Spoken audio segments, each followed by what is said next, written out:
little further, 30 seconds, but we're 10 feet.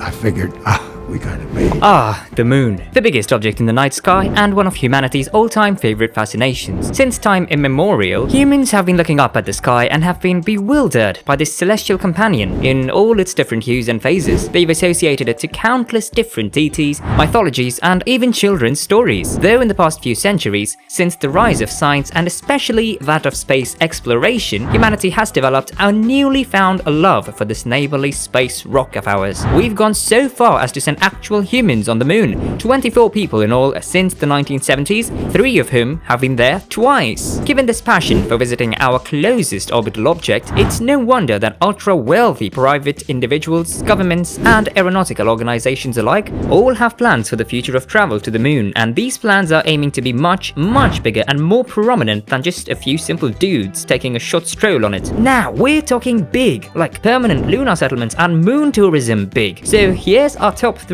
future moon missions that are on humanity's to-do list. Number 3, the Dear Moon Project. The Dear Moon Project is a lunar tourism mission and art project conceived and financed by Japanese billionaire, entrepreneur, and art enthusiast Yusaku Maezawa. It aims to use a SpaceX Starship for a private spaceflight, looking to make a single circumlunar flight around the moon. The passengers of this epic space voyage will be Maezawa, 8 selected and highly accomplished artists, and a couple trained astronauts, and an as yet undetermined number of SpaceX's own pilots. The project was unveiled in September of 2018, and the spaceflight is scheduled to take its first flight sometime in 2023. Maezawa's hope from this flight is to inspire the artists in their creation of new art, which will be presented sometime after their return to Earth. Till now, only one artist that has been invited, though not accepted, is the American film director, producer, and screenwriter Damien Chazelle. Number 2, Moontarctica. NASA is currently developing a crazy plan on landing people on the south pole of the moon, a place that no lunar explorer has been to before, even as soon by 2024. The reason for choosing this lonely vacation spot? Water. We know the South Pole region contains ice and may be rich in other resources based on our observations from orbit, but otherwise, it's a completely unexplored world, says Steve Clark, the Deputy Associate Administrator of the Science Mission Directorate at the NASA headquarters in Washington. As one might guess, water is a critical resource for sustaining long-term human space exploration. Water is necessary for all kinds of space-related activities, from basic needs like drinking, fueling engines and other equipment, making air breathable, and even for making rocket fuel for missions that would take us much further into the solar system. This experience NASA will gain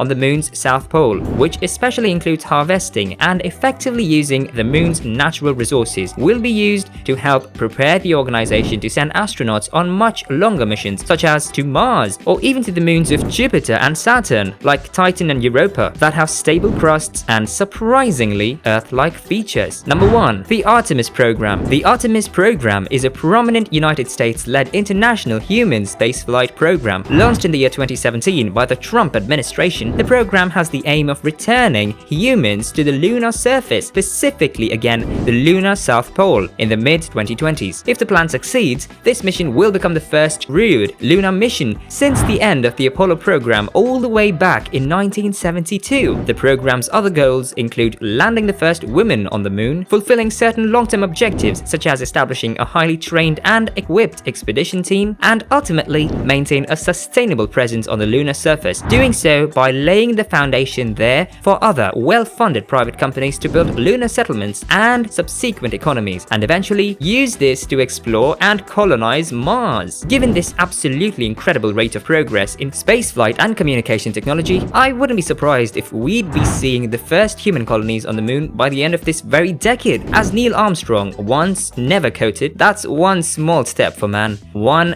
giant moon colony for mankind. Couldn't be more true. Liked what you saw in this video? Give us a thumbs up if you did. And if you'd like to learn something fun like this every day, subscribe and hit the notification bell. If you have any suggestions regarding what we should cover next, let us know in the comment section down below.